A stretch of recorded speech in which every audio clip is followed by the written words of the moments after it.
Hello everybody and welcome back to another episode of Nerd Soup. I am Beau Oliver, joined here today with Aaron the Nerd Soup Monkey, and we are back to review House of the Dragon Episode 6, The Princess and the Queen, taking the title from George R. R. Martin's novella that originally covered this story. And I think it was a perfect title for this episode. It focuses on the relationship between Rhaenyra and Alicent 10 years later, where they stand, how things have changed, not only for them as characters, but the dynamics of court.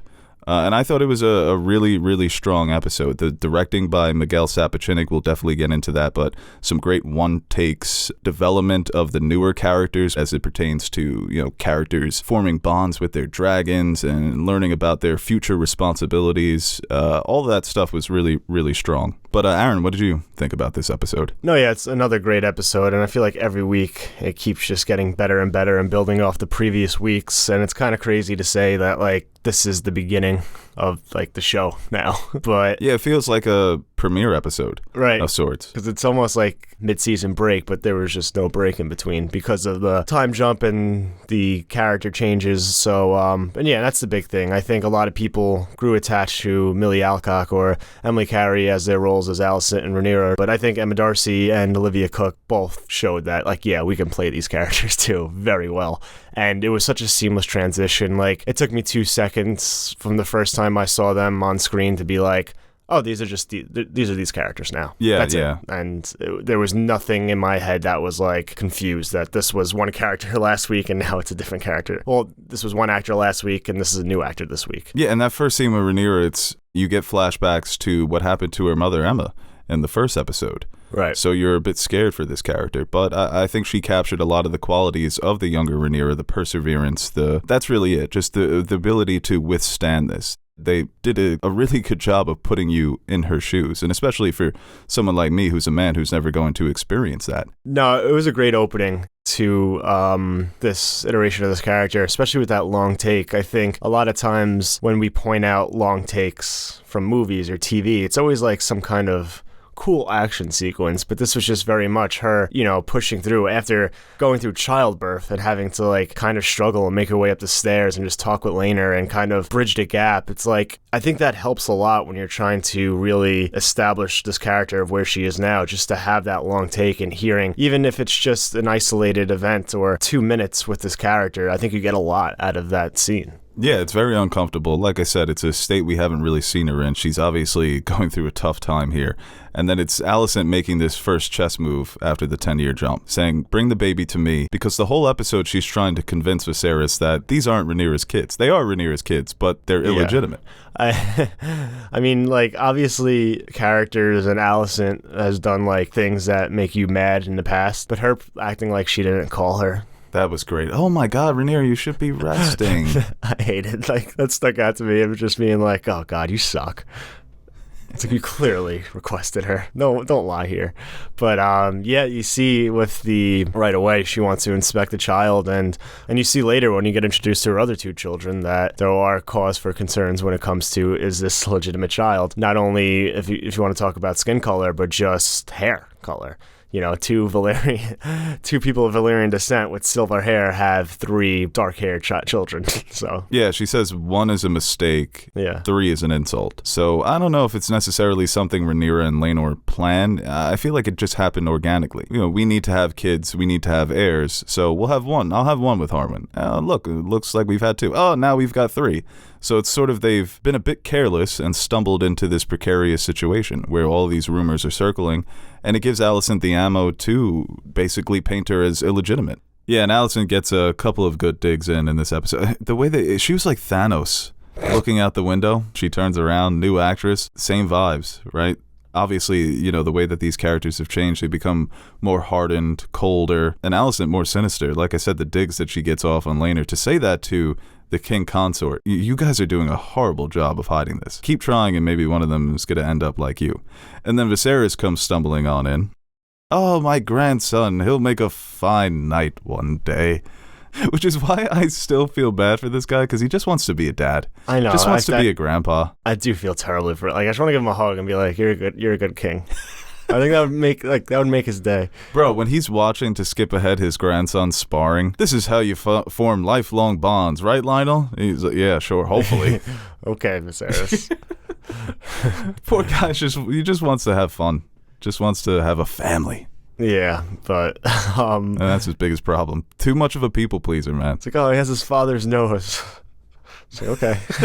Yeah, if you say you're the king, sure. I guess, king's law. But they also established that Viserys and Rhaenyra still have that strong bond. He still sees her as his girl. I think that's what he refers to her as. So that was a nice, sweet moment. But all the people in that room, it's just that's Game of Thrones at its best, when the knives are out through conversation, through these subtle jabs, through these digs. And, Rhaenyra wants to show her, I'm here as well. I know that you're trying to convince my father that our children are illegitimate, but I'm going to carry the baby all the way to you to make sure that you can't get any last words or, if you're spilling poison, I'm going to be there to try and wipe it up. So, like I said, the perseverance of that character to make that long trek. It's the genius of Sapochnik as a director, where he would use the one take, like you mentioned, in action episodes, Battle of the Bastards, Hard Home. But the one take, in both instances, the battle episodes and here, it makes the moment more intimate. Yeah. It's a combination of Emma Darcy's performance as well. They definitely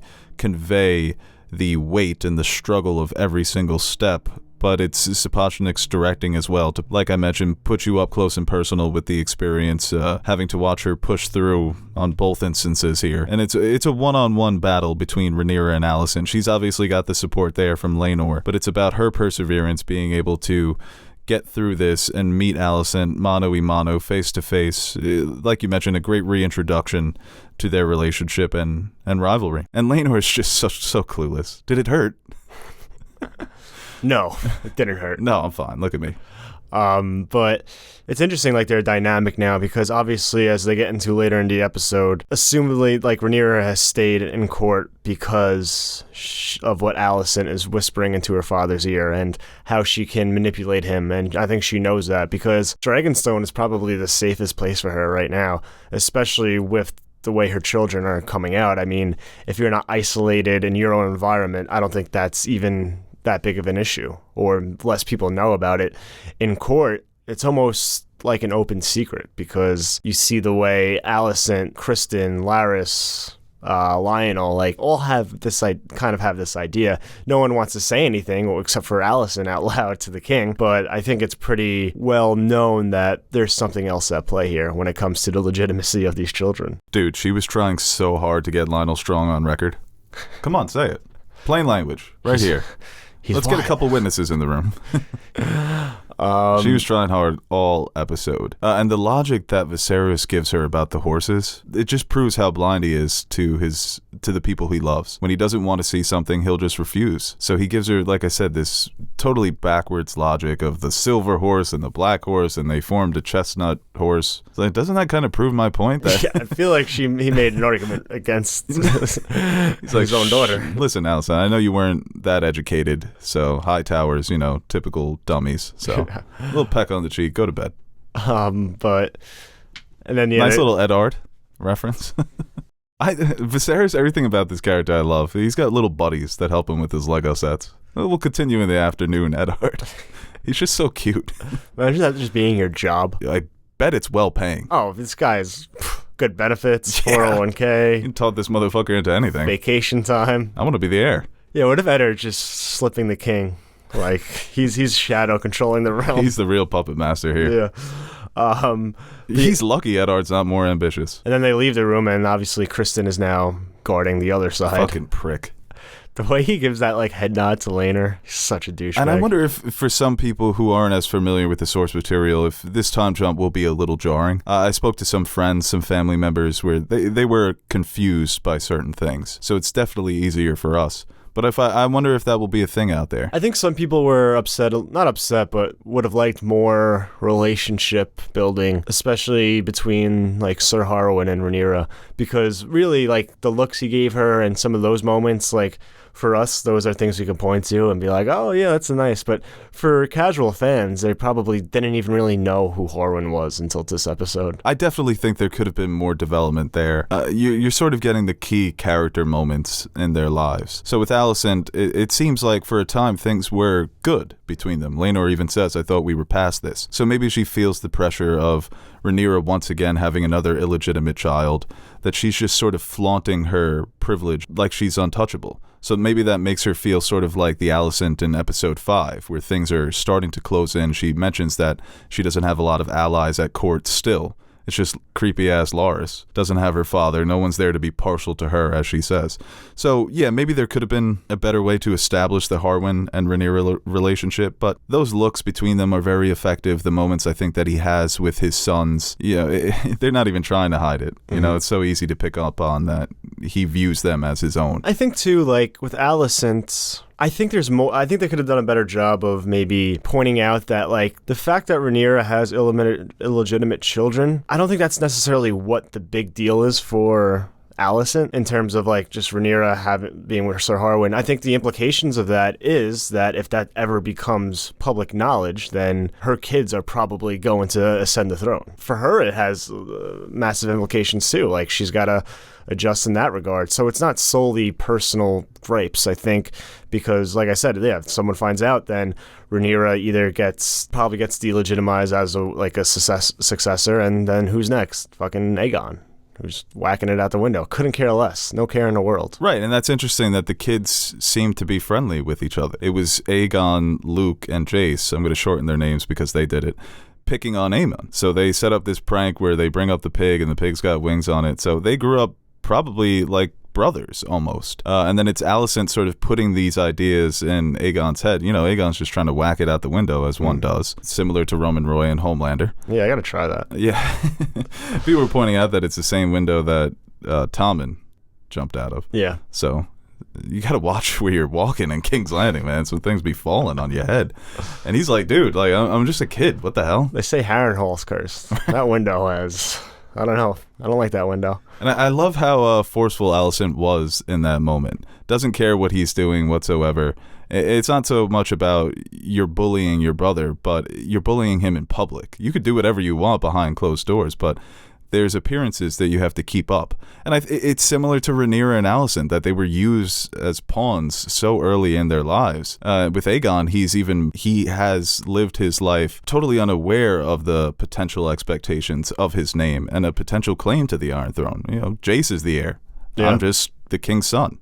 I'm so far down the line. I'm like the fucking Secretary of Education. And I like that scene with Jace, like, in the dragon pit trying to tame his dragon or build that connection. With Daenerys, it was always, they were born to her and they just had that natural bond. But, like, we've seen throughout this episode especially just how different the process is of acquiring a dragon. You get an egg, it hatches or it doesn't, and then you kind of basically have to train it and build that bond over time. And sometimes it doesn't work. Or sometimes you have to get another dragon, like Laena, who got one at 15, who she had really no prior connection to at all. So just how that works, how the dragons are able to kind of be trained and listen to whoever it is they're bound to, or, you know, and you see with Vhagar later, just kind of the emotions some of these dragons have. So I think that was a cool little moment to kind of just establish dragon rider relationship. Yeah, definitely. And that dragon's name is Virmax. So continue to love the designs. They're all different in their own ways. And getting that first look at Vhagar, old dusty dragon, you know, you hit it with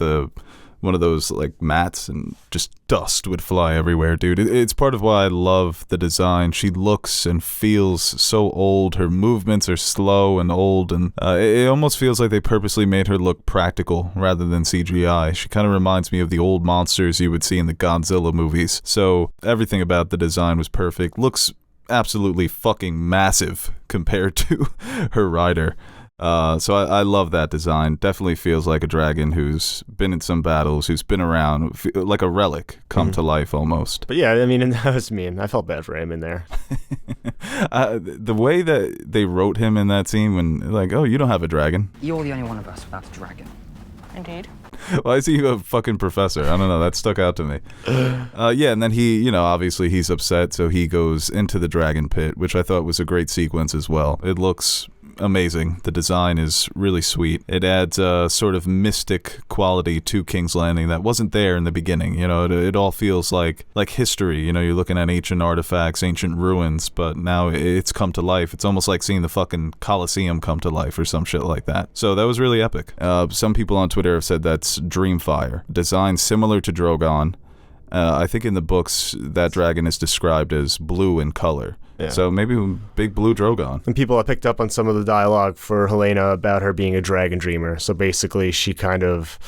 It's like a green seer for Targaryens. Yeah, a little bit. Like Daenerys the Dreamer was one that had dreams of old Valyria basically burning down, and that's why the Targaryens ended up going to Westeros. So definitely more to that character than... It definitely seems there's a lot with that character than kind of maybe lets on. For a character of such a young age, she carries a real sadness to her, and a weirdness as well. She kind of reminded me of the Luna Lovegood of Westeros. Yeah, she's playing with the bug. That's disgusting. Playing with bugs, right? Not something that a normal kid would do. But there's a sensitivity to that character that you almost want to protect her. Like there's an innocence, but also she a knows wisdom. Your dirty secrets or something. Like, yeah, it's like the weird kid who just keeps speaking prophecies. It's like, whoa. And Alicent seems a little impatient with her. Not necessarily impatient, but okay, you've got your bugs, you're doing your own thing, but I've still got roles for all you guys to play. But Aemon running in the room, I don't have a nuclear weapon, Mom. Don't worry, you'll get your nuke one day. Why the hell are they doing this? Why do they bestow these weapons of mass destruction on babies and say, hope you can form a bond with this You got to keep Apache helicopter. It's the Targaryen strength right there. Right. Oh, yeah. The Targaryen strength. Sure. It doesn't lead to their downfall whatsoever. You got two houses of dragons. You know, you got the Velaryons and Daemon over in Pentos negotiating with, basically acting as mercenaries. Give us gold, give us food, and we'll just protect you with our weapons of mass destruction. Nothing's going to go wrong with that, right? Yeah. So I got a kick out of that. Of Alicent, like, don't worry. One day you will you'll have the potential to be a war criminal, just like your brothers and your cousins. But I thought they did a good job of giving us a lot in a little time. So with Aegon, they established that he's a trickster. He's rebellious. He's jerking off out of the window. Typical teenager. Helaena is a little weird. She's got her bug collection. She's awkward. She's sensitive to certain things. And Aemon is a bit insecure, feels the need to prove himself. So he travels alone into the dragon pit and has that very scary encounter. So you kind of, you know who these characters are in these few scenes that are provided. And I'm also imagining that Daemon finds these three kids to be really annoying. The fact that they are such Targaryens is probably something he's not going to like. You know, it's that sort of when you're looking into a mirror through other people. Well, Daemon leaving, I mean, trying to just get away from all the mess that is Westeros, I respect. And like for him too, it's like he went from being next in line to sixth. Right. He's the real Secretary of Education, if we're being honest. I mean, I like that idea, just going to Essos, being a mercenary, living. Chilling. Yeah, just chilling. I mean, and some people end up just going to the fucking wall. They're like, oh, I don't have a claim anymore. Well, why don't I just go to the wall? Yeah, not everyone has that opportunity. I think it adds some interesting layers to his character. People, they painted him as very ambitious, that he is obsessed with power and getting closer to the throne through Rhaenyra or through violence, whatever it is. But now he's done with it.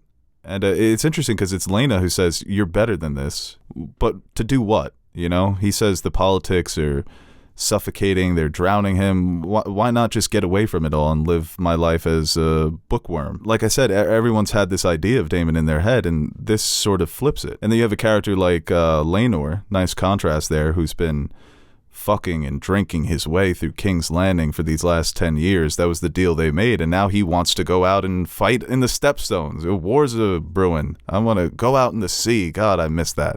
And here's like, are you serious, man? Once again, another character who's just totally unaware of what's happening around them. Yeah. Because both of them they stumble into this predicament where for a time it was working really well for them. But now, as they say, the chickens have come home to roost. So she's like, you can't leave, you fucking idiot. You have to stay here. And I think we definitely see Daemon in a different light. Like, obviously, we're used to him just really, well, he kind of does. Well, I don't think it's necessarily his fault what happens, but it seems like everywhere he goes, just something terrible happens, or there's usually a problem. But I think... Well, that was a super sad scene. Yeah, and people have pointed out that he makes the decision that Viserys didn't. He lets her go out on her own terms, which he really, gives her some agency in those final moments, but it's still super sad. Yeah, I was a little confused at first, and once I thought about it after the episode, I'm like, okay, yeah, so she was probably going to die regardless. So, and she mentioned earlier in the episode that she wanted to go out like a dragon rider. So, I think in that moment for her to take control and go out in a way that she would want to, rather than have somebody else make that decision for her, it adds more to that scene. I felt bad for not only her, but Vhagar too, like finally just on her own for all these years, finally found someone to connect to. And now basically your mom's asking you to burn her to death. That was incredibly sad. She was like a big, sad dog with those big old puppy eyes,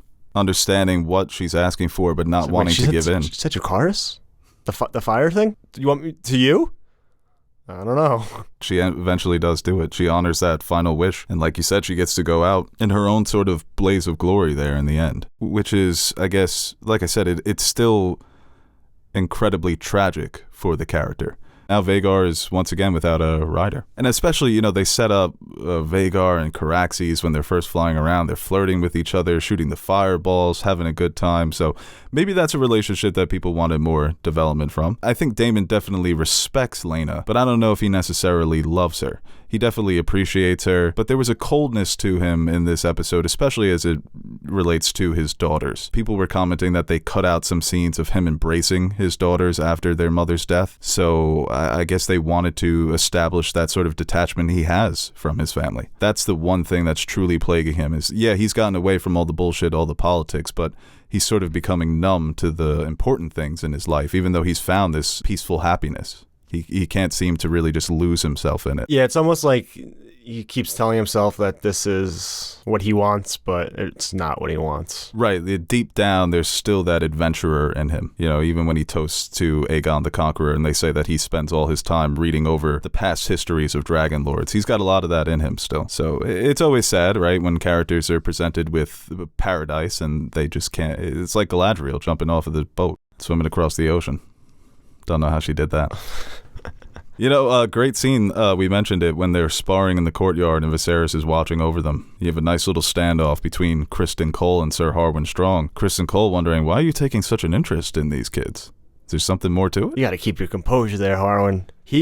Everyone was like... I'll tell you what, he looked like a grizzly bear in this episode. I know, but everyone was like... Stud. So happy. It's like, yeah, but like Criston baited him into doing that. Like, that's what Very he easily. wanted. Yeah. It's so easily. But... And the kids being manipulated. The way Aegon, right. the fury that he goes after Jace, it was hard to watch. And even Viserys is taken aback. And he screams at Aegon when Harwin is the one who pulls him off of Jace. So he tries to temper the situation. But once again, all the way up there has absolutely no control. It just turns into an unfortunate incident for Harwin. Well, yeah, even Chris in this episode, I mean, everyone just commenting, or even his comments towards Rhaenyra, and obviously the way he favors Alicent's children compared to Rhaenyra's. I hate those types of coaches. But obviously this is something more personal to him, where it's like he feels like Harwin is basically, that could have very well been him. And I don't know if that's something that he wants now, or something that he regrets, or something that, like, this is what I was saying that I didn't want. But either way, he clearly has a bias when it comes to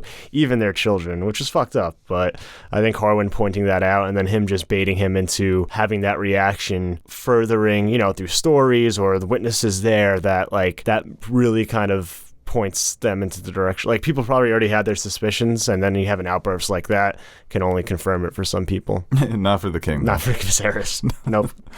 He's like, oh, Sir Harwin, it was an unfortunate incident, but, he was expelled from the City Watch. What more do you want for him? Something else that he possibly did. Yeah, Criston is just such a loser. People have been contrasting the way that he was begging Rhaenyra to leave with him, and in this episode, every chance he gets to talk shit about her, he takes it. Even in front of Lady Alicent, where he has to sort of apologize for being so crass. And Lady Alicent, her demeanor is truly someone who didn't go away to college, was never allowed out of the house, always had to come home for curfew, so bitter about all the freedoms that Rhaenyra had. And yeah, Lionel is one that doesn't really break the news to Viserys, but implies heavily. I mean, this man, like, they don't make him like him in Westeros, man. Just his honor. It means something to him, unlike mostly every other character in this show. Wanting to resign because of what transpired between his son and Rhaenyra. Right, and even that scene between Lionel and his son was a bit heartbreaking, because like I said, they put themselves in such a precarious situation. Those are his children, and he wants to protect them. But in order to do that, you can't act like a father towards them. They have that line in Blade Runner that the best thing you can do sometimes for someone you love is be a stranger, and he can't do that. No. So he's sort of caught in between these feelings of doing the right thing and doing the thing that he wants, which is a prevalent theme in this episode. But I definitely felt bad for the two of them because they have been established as honorable characters who are trying to do the right thing. And in this world, those characters often get broken in very brutal ways. So the way that, he stays on his hand, but then he ends up dying in a fucking fire. Yeah, because who's not fucking honorable? Loras. What a contrast. The Littlefinger Varys hybrid. I mean, he might be... I don't want to say... He might be the GOAT. He may be. Yeah. Playing in a tougher... strong start. He's not I don't know. And he has backing and has powerful friends. Littlefinger kind of made his own way. He's in a position where, well, right now he's technically Lord of Harrenhal. So I love that character. I love his demeanor, the way he sits, the way he talks. When he's giving Alicent that long story, there's no way that they sat down and had a conversation like that. But even her reaction to him being all surprised, I didn't want this. Shut up. Of course you did. Go call your father. So everything about that character is just, it skeeves you out in the best possible way. He gets under your skin. He's definitely a warg or something, man. I think he could be controlling those rats. Yeah. Which would be interesting. Even the way him recruiting those prisoners, chopping off their tongues, make sure that they can't speak a word of what they're going to do. Everything about that setup was, for me, it was really strong. No pun intended. Yeah, that's good. I wonder if the story of the ghost of Harrenhal stems from this, right? Harrenhal's always been cursed. Yeah, it's always been. Why would you want to stay there? It looks like a fucking dump. I know, yeah. There's nothing appealing about it. Yeah, it doesn't look like it. Just climb out the roof. Building's on fire. That was disturbing to watch, man. Harwin I'm going to burn in here. Shit. No, that was... And I wonder if fans, the burning of Harrenhal is something that was in the book, but people must have been devastated by this, right? You barely got anything from Harwin Strong, and now he's fucking dead. Well, yeah, I mean... He's such a sweetheart. Laena and Harwin, both characters. Right, yeah. I mean, in different ways, because we've seen Laena before, but at different ages. Harwin was kind of in the background mostly. But yeah, establishing these characters as people you can gravitate towards too, and both being just dead by fire. See, I think that the scenes between Rhaenyra and Harwin in this episode, especially Harwin with the kids, were very strong on an emotional level. Laena's storyline with Daemon definitely feels rushed. This feels like the first real introduction to who she is as a character, and then we lose her by the end of the episode, and it's following the story, so... There are just some things that, because of all the time jumps, which people have had issues with, I find them to be ambitious. It's unlike really any show that we've ever seen with the way that they're jumping with characters and having multiple actors within one season. I think it's sort of unprecedented. But you're going to, I think, sometimes run into problems like a character like Laena's death feeling a bit underdeveloped. Especially because we have, we're going to spend more time with these versions of Alicent and Rhaenyra. You have time to really develop and kind of really make these characters come into their own. With this, it was just like you said, just time jump, new actor, dead. And Alicent getting on the small council too, just in this man's ear. Even when she proposes the marriage between Joss and Helaena, Alicent is like, "You're the king. You could say yes. You think it's a great match? Make it happen." She's like, "No, only if I'm dead." So you see the influence she has on Viserys. Certain things he does hold strong on, but how many minor things, or presumably minor things, that he let her do or have a say in that he just to be like, okay, enough. Probably a lot. So it goes back to the hesitancy for Rhaenyra to actually leave King's Landing and go to Dragonstone, a decision she finally makes later in the episode. But fucking Lord Beesbury. Good place. If you ask me, I think the Blackwoods have the upper hand. No. We've moved on to the Stepstones, Lord Beesbury. Someone said he was on a 10-second delay. But the way Rhaenyra spoke in that scene, once again, establishing her as the real monarch in the room. She speaks with such conviction and intelligence and foresight that she understands the logistics and the politics of not only of court, but of the other kingdoms throughout the realm. So she challenges Alicent without hesitation. The way that she's sitting back and sort of fiddling with her little ball thing that somebody memed it as a mouse on a computer. She was looking at photos of Daemon. Everything about her, like her disposition, it's very kingly or queenly. So that was a great sparring match between them. And then she tries to extend an olive branch which, like you said, Alicent's like, get the fuck out of here. And Viserys, poor guy, thinking, oh, this is going to be the moment, right? She's so mean to him. What a great What do they call that when they proposition. bully, like, old people or sick people. That's like geriatric abuse. That's a thing. Well, she's doing that. Well, you know what? He should have married the other chick. He's I'm gonna like, keep saying it. Wow, what a great marriage. Our family could be together. What a great idea. And she's just like, fuck you. He's like the corny teacher that you pity laugh for in class when he makes a bad joke and none of the other. That's how I feel about him. When he's saying, "Oh, it's a great proposition," I want to be there like, "Yeah, you're right, King Viserys. Good job." Mm-hmm. No, but she's like you said, she's managed to wiggle her way into this position of power where she's on the small council, where she's giving advice, so she's giving commands. So even there, he's like you said, he is the king. He can make this happen, but he still looks towards Alicent for her approval, which shows his weakness. And even him chasing her up the stairs to the room, you know, just trying to talk her down, calm her down. It's a totally different character from what we've seen in terms of the relationship between Viserys and Alicent. Yeah, that she's got way more of the power now. So she comes out during the wedding in the green dress. That was the first announcement of her newfound power. And now we see her exploiting it. So it's, I think Olivia Cooke has been one of the performers I've been, anticipating for a while. And I think she knocked it out of the park. Definitely. With this older Alicent character. He's trying to get Lionel Strong to speak plainly, and her reaction to Larys, just everything in this episode with this character was just so juicy. Well, even that dinner she was having with Larys was just so, his vibe is just, I don't know what it is. Like, it's creepy, man. It's creepy, but it's the dude from Recess. It's so interesting. Yeah, right. Well, you love characters like that. I mean, that like big three of Alicent, Kristen, and Larys are like, it's just the perfect combination of just like the worst, but it's like, great because they're so interesting, especially Alicent and Larys. Like, I think Larys is like, I don't want to say my favorite character, but like when he's on screen, I just want to hear what this guy has cooking up or what his plan is or what he's doing. There's so much mystery around this character. Yeah, no, it's very similar to the vibes that Littlefinger and Varys brought to Game of Thrones. You're not necessarily rooting for them or rooting against them, but you're so interested in what they're doing behind the scenes and their point of views, their perspectives on events and how they're going to impact them. Even that monologue at the end with the voiceover when he's basically eventually tells Alicent what happened, like, yeah, like hanging on every word. There's no way they sat down and had that sort of conversation where he gives that whole story. I mean, he's a person. Can you get to the point? If you sit in a room with him, you just let him go. Yeah, right. You don't want to cut him off. Right, yeah. Sure.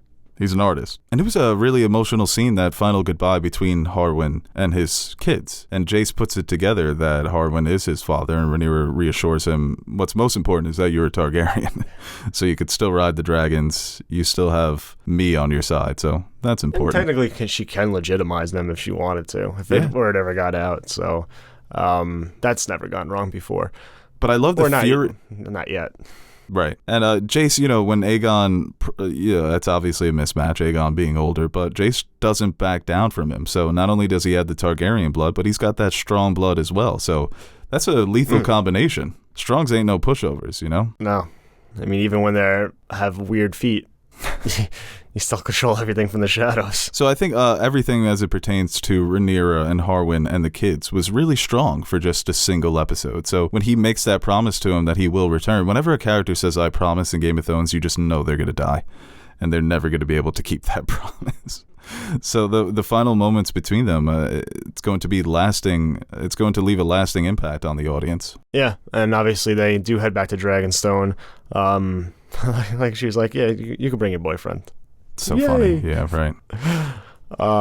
Yeah, well, I think even going back, like just Laena and Rhaenyra's relationship, I think kind of like they do have those tiffs, but like I think you can tell like they've built a strong bond over these 10 years. And it reminds me of like when we pointed to like Corlys and Rhaenys in previous episodes, just like they're on the same page. While maybe some things they disagree on, like at the end of the day, like they are a unit, that's family, and they're going to have each other's back no matter what. Yeah, and there's an emphasis on this episode with the new parents and the relationship with their children. So we see the scene between Laena and Rhaena with her comforting her, telling her that just because your dragon egg didn't hatch doesn't mean that one day you won't have your own nuclear weapon. So just be patient. That was a strong scene between them. I wish, there could have been more scenes with that sort of family dynamic because, like I said, it sort of feels underdeveloped, but I imagine that's going to be an important conversation moving forward. Right, and I think, obviously, with the way they structured, those are kind of the pros and cons. I mean, the pros are obviously getting this extended backstory and making what events that follow that much more impactful.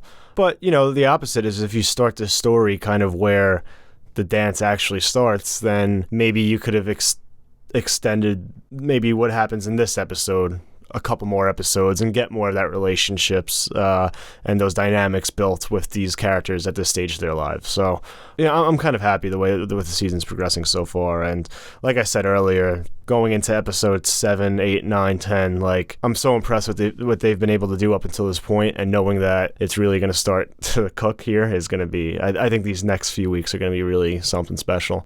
Oh, yeah, definitely, because we're starting to really get into the politics here of the main story, so that's going to be really fun. And, we're up to 6 dragons now, and, I think it's technically, now it's 7.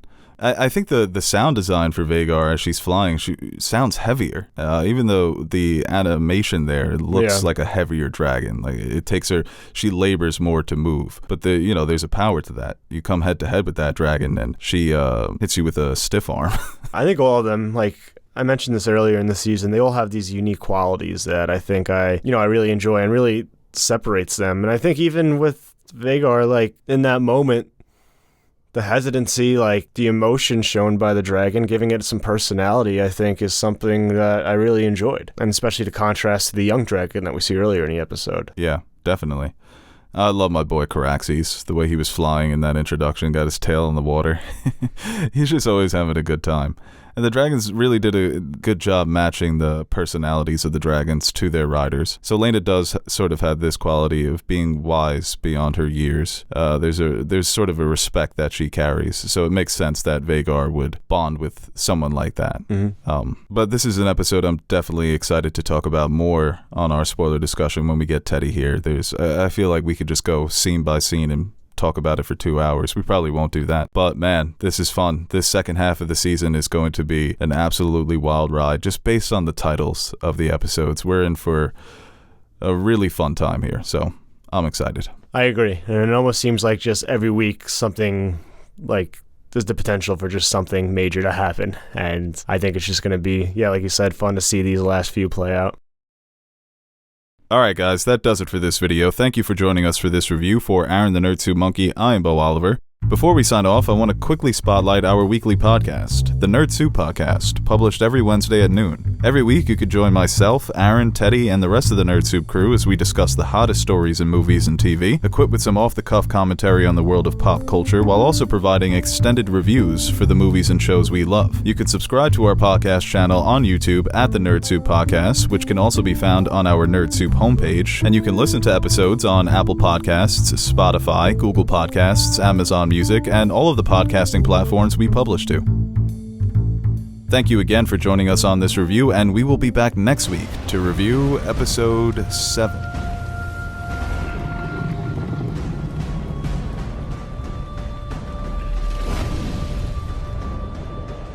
Wow, that was probably our best review yet. Hey guys, Aaron the Nerd Soup Monkey here with a brief shameless plug before we end the video.